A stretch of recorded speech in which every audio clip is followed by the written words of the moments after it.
Hello, everyone. Thank you for joining us today to learn how to build your business case for field service technology brought to you by Field Service and WBR Digital. During the webinar, we want to make sure all your questions get answered, so please feel free to submit questions as they come to mind, and we'll leave time to answer them at the end. We will be sending you the final webinar video, and it will also be made available on the Field Service website, www.fieldserviceeast.com.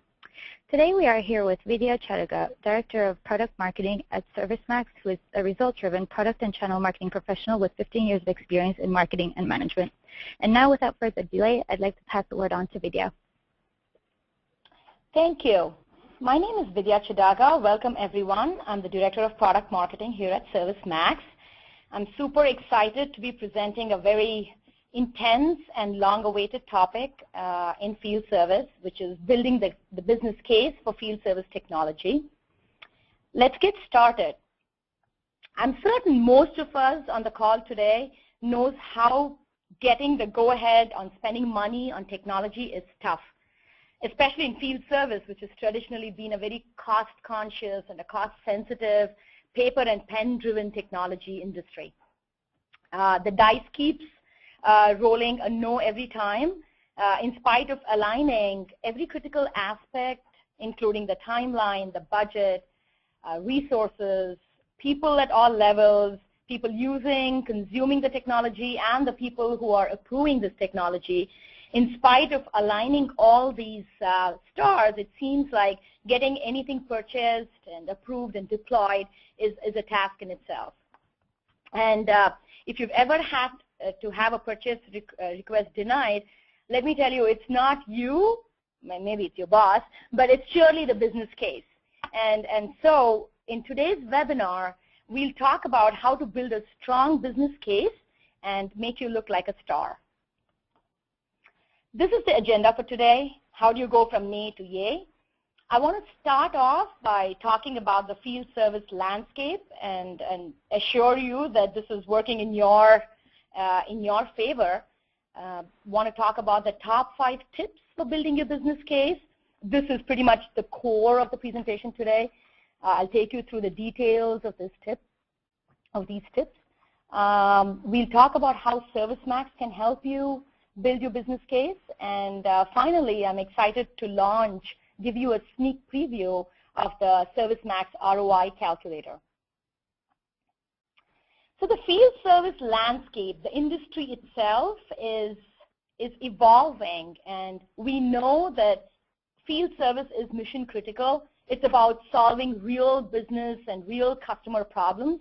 It's about reviving back the life-saving equipment and meeting SLAs and so on.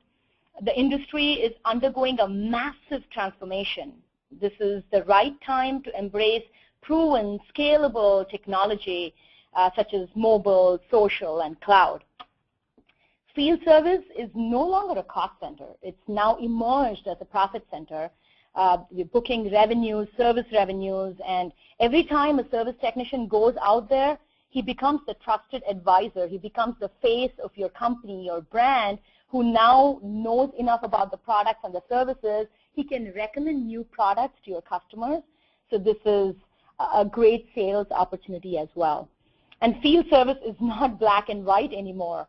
It's a fine balance of making money and keeping your customers happy, versus in the past, it would be in one of the two extremes. You would have, on one side, you'd be like, do anything, keep the customer happy, no matter how much it costs, right? And on the other extreme, you could be like, get off the phone, and just sending a technician out is your last resort, just so because you're trying to cut down on the cost. Now, with this in mind, let's see how you can build a strong business case, given that it's a favorable environment in field service today. I put together 5 top key tips, and I will go into each of these tips in detail, as I said before. The first is to identify a key corporate objective, really high-level stuff. Then it's to measure, measure, and measure. Third is to get some industry data, benchmark data, to know what others in your industry are doing so your business case is stronger. The fourth one is a big one, which is look at the big picture and the small picture. The fifth one is proving the impact on the top line, not just the bottom line. In the past, we've always spoken about the bottom line. Today, we'll look at the top line. Now, having said that, the first key objective is making sure that you have a high-level objective identified, because without that particular objective, if you feel that this project wouldn't be successful, you really have to hone into that. Here are some of the examples of objectives we have seen at ServiceMax that's relevant for making field service successful.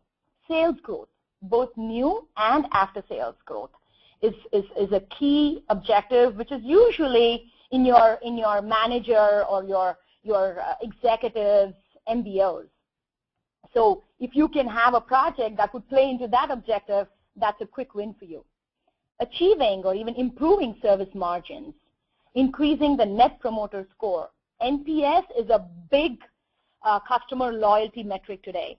The likelihood to recommend question is a better predictor of business growth as compared to other customer loyalty questions like overall satisfaction or the likelihood to purchase again and so on.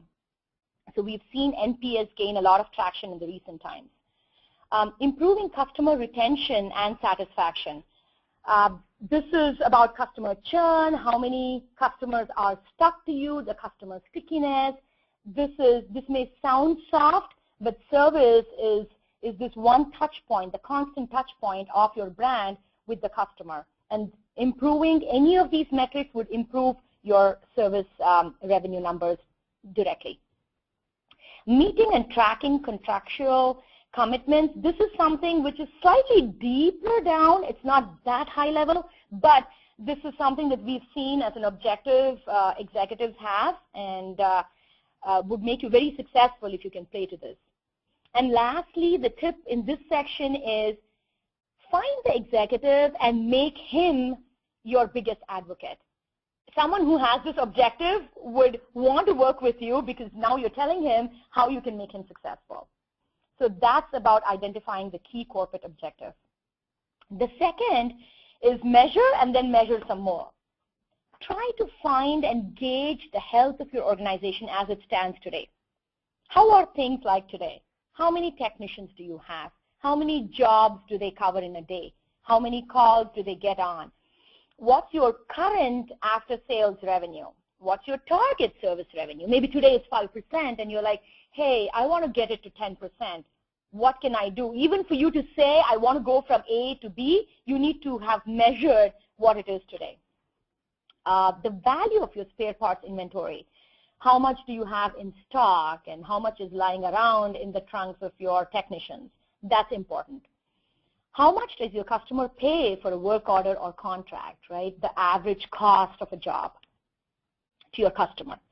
How long does it take to train your people? I mean, you always hire new technicians. To know, to have an assessment of how long these people, these technicians take to come up to speed is very, very key in analyzing your recruitment schedule.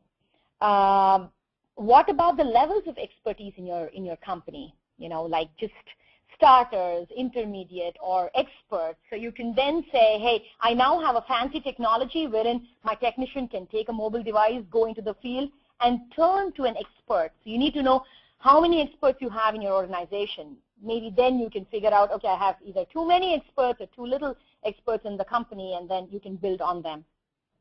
And the last tip goes to you. It's completely just you as a person. What are your top 3 objectives, your MBOs, your goals? If you're able to measure that and circle that back into why field service is going to make you successful, you can very easily translate that to your team, to your company, and so on. The third one is getting benchmark data. Having some industry data, having some metrics will go a long way in making your job easy. For example, let's say you're a large organization and you come to know that it costs over $1,000 to make a second truck roll. Now you can say, hey, what if we just did a few of these less a month? That pays off for the project in itself, right? Or you're a smaller HVAC company and you're saying, hey, I just got to know that HVAC technicians make about 4 house calls a day. and we make about 2 or 3 a day. If we made one more job a day, if we could address one more job a day, it would add as much as maybe $5,000 to $6,000 in our pocket monthly. You know, these kind of, this industry data will help you compare your business to others like you in the same industry. And field service data is available from Aberdeen, the Service Council, TSIA, and others, just to name a few. And here's a spoiler alert. ServiceMax has already curated a bunch of this for you in our new online ROI tool, which I'm going to give you a sneak preview of in about 10 minutes. Think big picture, small picture. Act like a general manager. Operate at the field service level. You know, this is, according to me, this is really key. When I have pitched to my executives internally in my job, I've seen that the minute you're able to hone down on this 4th point, it makes your life really easy. For example, management is concerned with decreasing costs and increasing revenue. We know that. So state the problem in those terms. You know, talk about how fixing your field service problem the first time around would decrease costs, because then the second time around the technician doesn't have to go, the customer is happy, you're increasing the revenue, the customer satisfaction is improved, customer is retained for longer, he's happy that he doesn't have to pay more, and so on and so forth. So state the problem, tweak it in a way that the management would understand and relate to directly. The management may not see the effects of the field service business as clearly as you can, because you're in the weeds. So peel the onion for them. Talk to them about, for example, if you're saying, okay, I'm spending hours and hours in front of spreadsheets and that's why I need this new technology, may not resonate so much with the CFO. Instead, if you say, hey, I would spend more time collecting from my customers, you know, when you're talking in terms of money versus time, that's what would catch his attention. Management wants to make market share and is interested in what your competition is doing. So if you're able to find out or do more about increasing the size of the pie and saying, okay, by doing X, Y, and Z, we would be able to get newer business, we would be able to venture into products and services that we've not done before, that's important. And usually it's like, hey, what's your competition doing? And your management doesn't want to be left behind, or they want to be thought leaders, or they want to be the first in the pack. And so it's important to know what your competition is doing so you can go and pitch it that way as well. Cost avoidance is all about spending money to save money. If you're saying, hey, I'll spend XYZ on this new technology, but guess what? The payback is in 3 months, 4 months, 5 months, and after that, I'm just going to be making money out of this. That's a good argument. Management is interested in making better business decisions. You know, it's like how you're able to, if you have the data to do some performance analysis on the service offerings that are underperforming, maybe overperforming, so you can cut down on the underperforming service offerings and increase investment in the overperforming offerings. That is key. Being able to improve product quality, because you have information that you've gathered from this technology that you have now. Or maybe even designing with service in mind, looping back with the engineering and the product development team so that you're able to build better products with service in mind is helping you make better business decisions. Now you've smartly included engineering, product management, service, and sales in this pitch, and hence you're looking at the bigger picture, although you're still operating at the field service level. And then there's always the hidden cost. That's key, and we usually forget that when we put a business case together. How much time is lost in manual data entry, you know, to log service details or to move data between disconnected systems? How much are you spending on gasoline and phone bills and paper? Is there a particular job that you can eliminate or reallocate? What about older technology that can be turned off and service you don't need to maintain anymore? So look at all the hidden costs and the hidden savings. It just doesn't end with costs, but hidden savings as well. And the last one is proving the impact on the top line. Don't just focus on the bottom line. Don't just look at cutting costs and look at the impact on customer loyalty and customer retention. It's important for you to see how the customer is able to be retained for longer if you're providing outstanding service.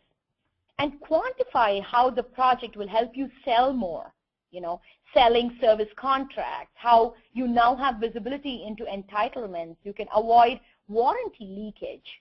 When you're out there on a job and you don't know if the customer is entitled to something, if he's out of the warranty period or in the warranty period, you may be giving away service for free. You may be giving away parts for free. So quantifying the project by saying that, hey, now by measuring these service metrics, I'm able to sell more warranty is critical. New products and upgrades. Your sales guys, of course, would call into your customers to talk about newer products and maybe ask them to upgrade. But the fact is your service guys have this constant touch point with the customer, and they have to leverage this to be able to sell newer products and upgrades whenever possible. The last point is pretty interesting, and this was just brought to my attention very recently. So join hands with another key function within your organization. Pitch with the sales team, for example. Break the silos, put a joint case together. It's a win-win situation. Your sales guys are happy that it's almost like extending his sales team with your service team.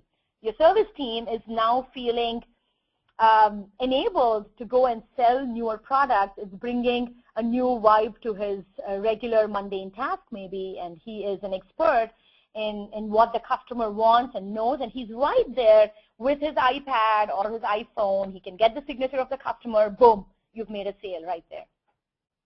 So this is about impacting the top line. And with these 5 tips, hopefully you have everything you need to put the perfect pitch together. Remember to keep it simple, complete, and fact-based.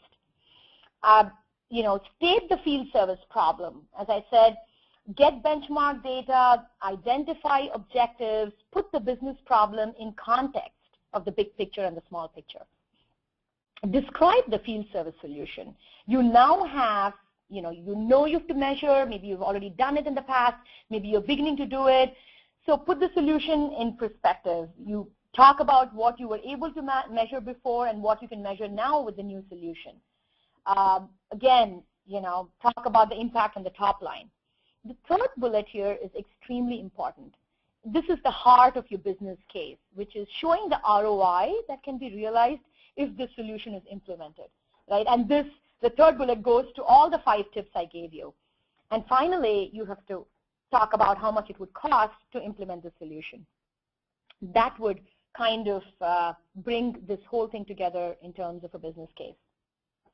And the company, the solution that's going to help you do this is ServiceMax. The best way to talk about ServiceMax is to talk about our mission statement.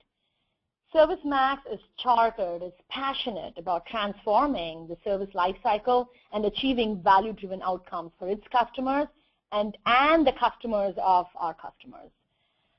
We are completely natively built on the Force.com platform from Salesforce.com, which means we are pre-integrated into CRM.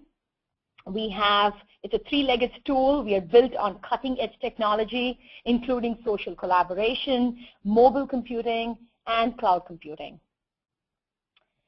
I could spend hours talking about this one slide, but all I wanted to show was this complete picture of this end-to-end life cycle management of service that we provide. Just to call out a few, we have scheduling in which we have work order management and advanced scheduling, workforce optimization for larger companies.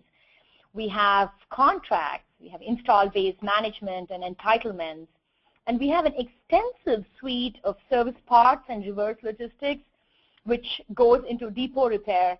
So we cater to strategies of companies that have both field service and depot repair, where you may want to send out a technician to solve something, to fix something, or you would go through the entire cycle of returns and repairs and refurbishments and this entire service cycle with our service parts and reverse logistics module.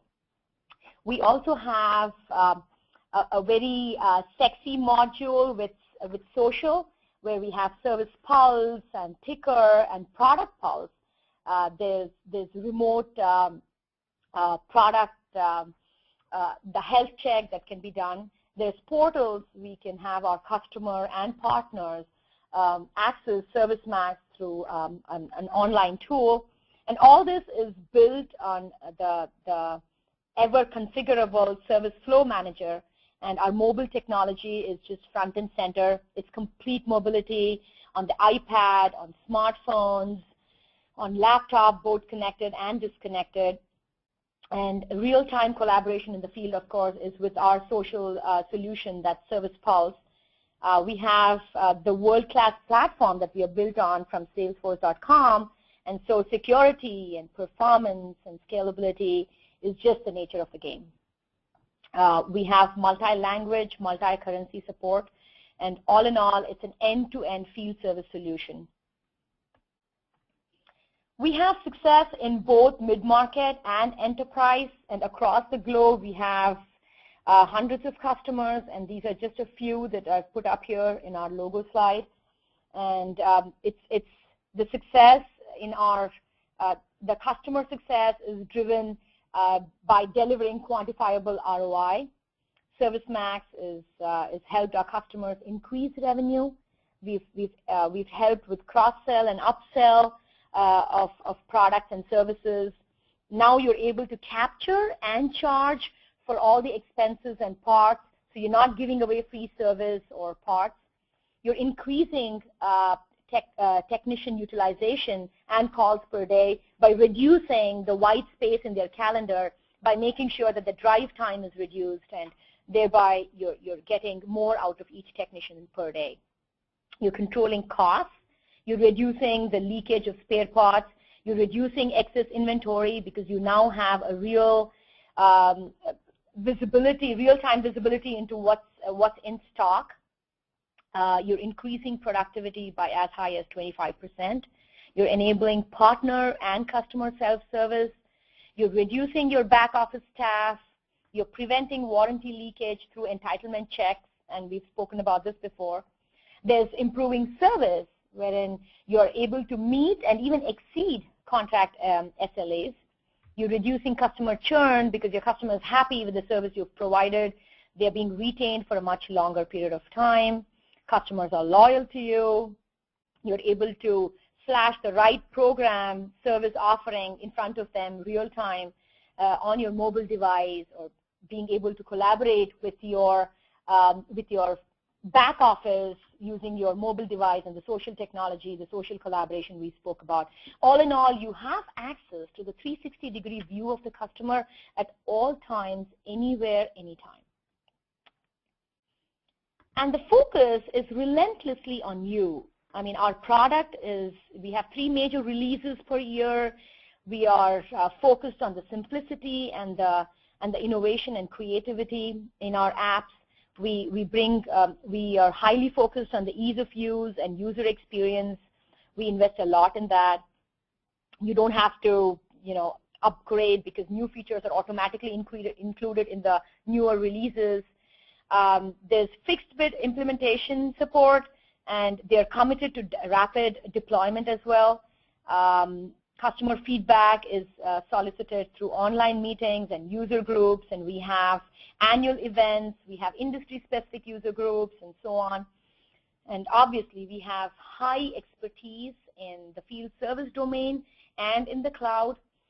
We are natively integrated to Salesforce.com, so CRM native integration, which means we have access to accounts and contacts, and anything that's CRM-specific outside of field service is automatically rolled into our solution, and we have access to that information. With that, I think this is the right time to launch and give you a sneak preview of our ROI calculator. This is new, and the folks on the phone, you are the first guys to have a look at this, and we will send you the link to access this ROI calculator in the follow-up email that we'll send you. But for today, it's just a sneak preview. Let me paint a fictitious picture here. Let's say it's an A to Z services company They do AC repairs for commercial and residential purposes, customers.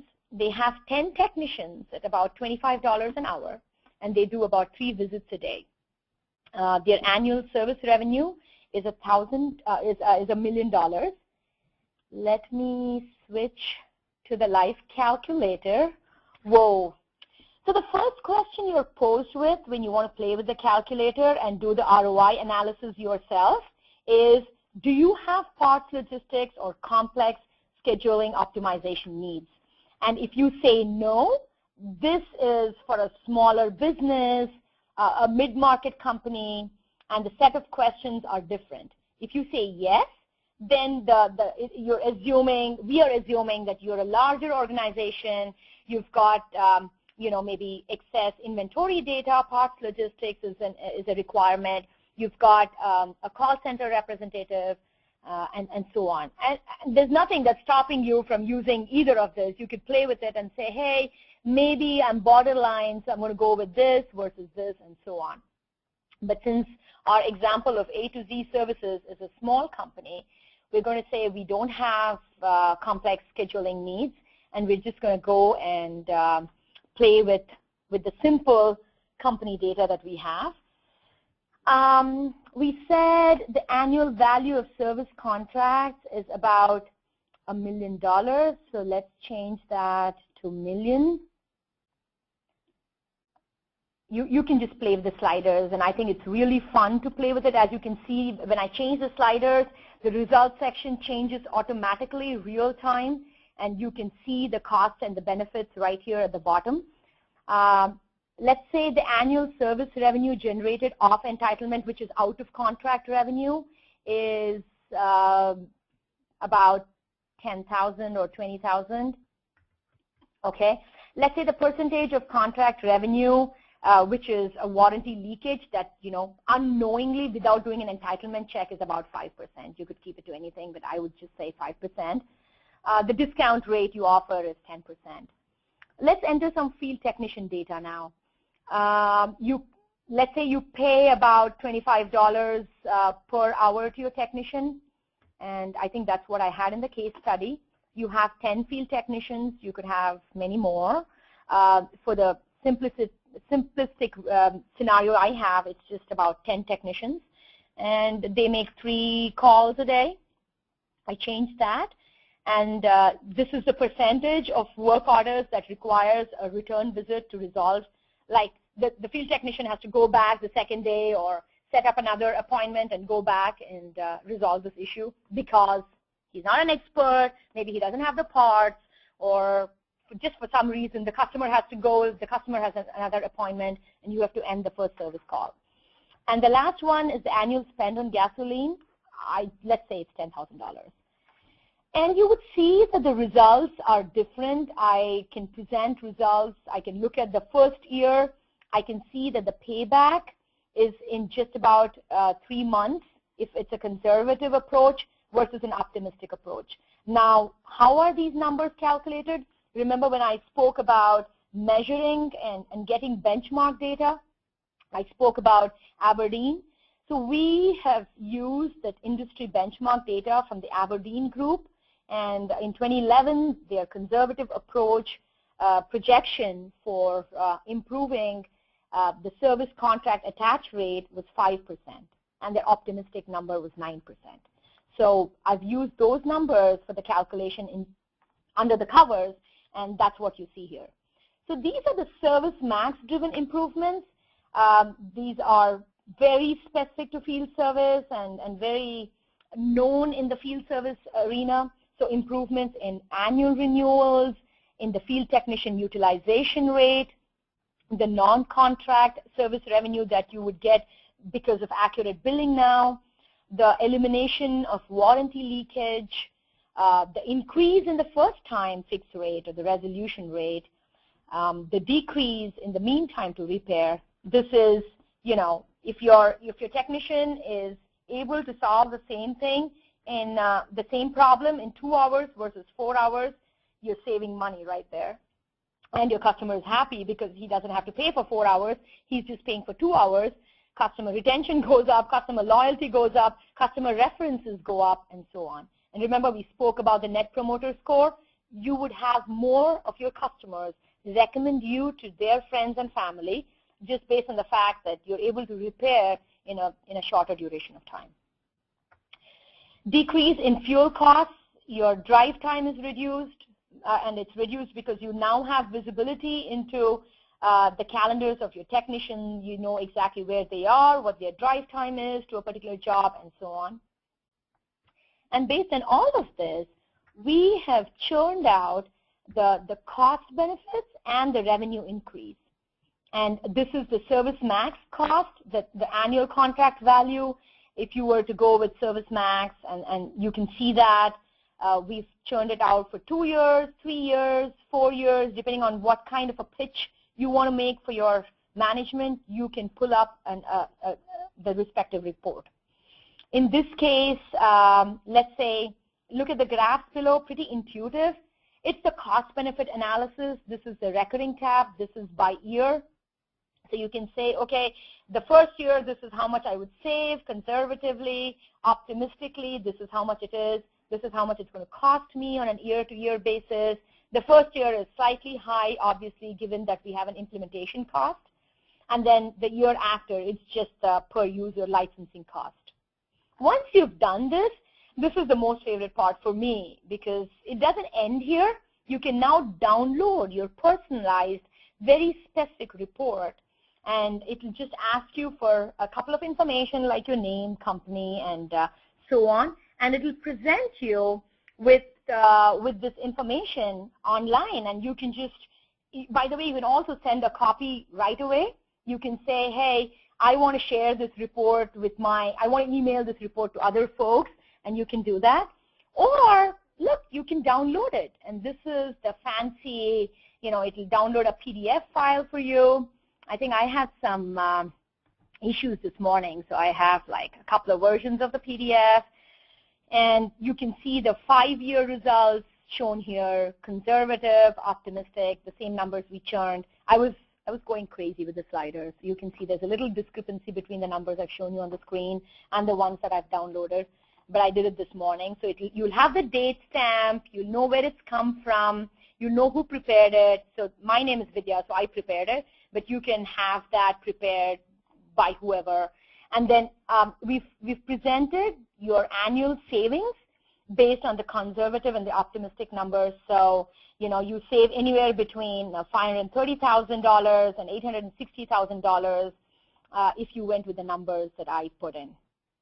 And then this is the 5-year mark, and that's why you'll see that the annual contract value is aggregated for 5 years, and so on. So you can even say, hey, I don't want a 5-year result. I just want the 1 year, so I can show the payback in months and be a hero. You can do that too. And then it shows you, it sends this, you can have the graphs and the information that you get to see online in this report. And with that, I think I should go back to my presentation and say you are now, let's see, my PowerPoint is acting up, but this is the ROI calculator, and this will help you pitch a better business case, and your boss will now say yes because you've aligned all the stars, you've lined up all the ducks, you've done your homework, you've proven that this project is strategic and critical, you're now leveraging cutting-edge, proven, scalable technology. You are going to be a star. You can build a strong business case with ServiceMax, and I urge you to go online and look up ServiceMax.com and wait for an email from us that would have the exact link with the ROI calculator, and you can just take it to town. With that, I want to just say we have our annual event coming up. It's called Maximize, and it happens the same week as Dreamforce from Salesforce.com. So it's on the 18th of September on Tuesday in San Francisco, and all the listeners are cordially invited, and we'd love to have you there and talk to you and discuss more about ServiceMax and its products.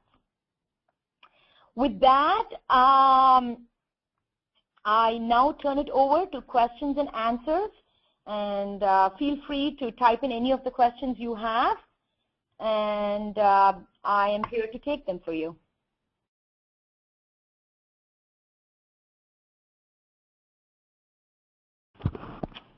Okay, the first question is, how can I see the ServiceMax in action? Well, there are multiple ways to do it. First off, you can go to ServiceMax.com and you can ask for a free trial. There's a demonstration. You can look at the pre-recorded demonstration if you want to do so. You could even look at you could sign up for the app. You could go to the App Store and download the application of the App Store. As I said before, we have an award-winning app on the iPad, for the iPad, so you can download that, play with that. We have a trial coach. We have the trial version. It's up and active for 30 days, and you can play with that. And that's one way to access ServiceMax.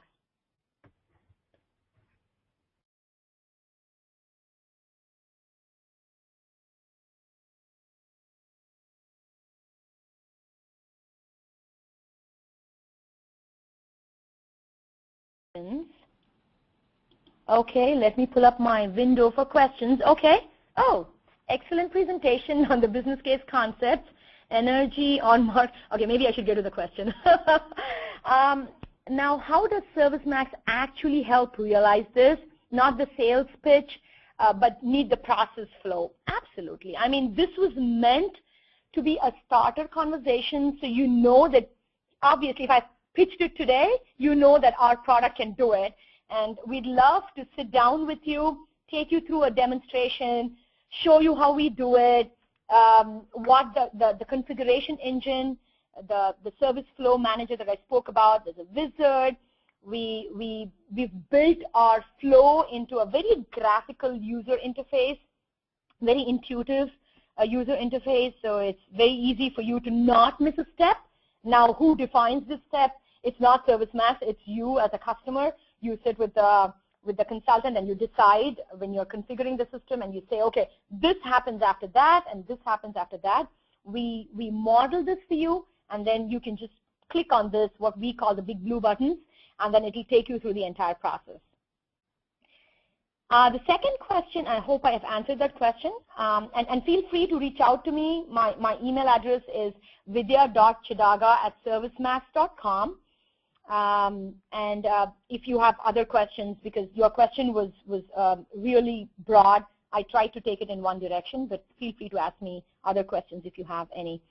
Do you have a standalone solution that is not based on Salesforce.com? Our solution is built on the Force.com platform. Now, it's possible for us to exist outside of Service Cloud and not use some of the objects and just have field service specific objects and business processes, so that is possible. But a standalone solution outside of Force.com, it's a no. How is ServiceMax priced? I mean, I love pricing questions. It's like, you know, how are you priced? Well, we are per user priced. And, you know, we are in line with the Salesforce.com pricing. We have a solution for mid-market. We have fixed bid implementation. We have a solution for enterprise customers, and so on. So it's really, pricing is pretty broad, and I'd love to talk to you more. Once you engage with us, we'll answer all your pricing questions, obviously. Well, the questions are just pouring in. How does this integrate with General Ledger? So we have integration to a multiple set of backend systems, Oracle, SAP, QuickBooks, just to name a few. So we've partnered with Cast Iron Systems, which is now a part of IBM, and we have out-of-the-box integration with some of the key backend systems, ERP systems, which is also accounting systems, so General Ledger is a part of it. That's with integration. How does it integrate into Oracle or just CRM? Well, as I said before, we can have an entire session, a discussion on integration, but just the short of it is we've integrated, we've ripped out the connectivity into Oracle at the API level, into SAP at the BAPI level, and we talk to them at the database and the API level. We've connected to Oracle, SAP, QuickBooks. I'm trying to think. So many other systems. I'm blanking out now, but lots of systems. So integration is front and center to our business strategy, and we have integrated to a lot of CRM systems and accounting systems and invoicing systems and supply chain systems. How scalable is the solution to large field organizations? And I'm sorry if I didn't show this, but I encourage you to go and look at the ROI calculator. We are absolutely catered to solving it, right from 5 technicians to thousands of field technicians. So yes, we are. Our solution is catered to provide solutions to large field service organizations. And I think I kind of touched on this a little bit.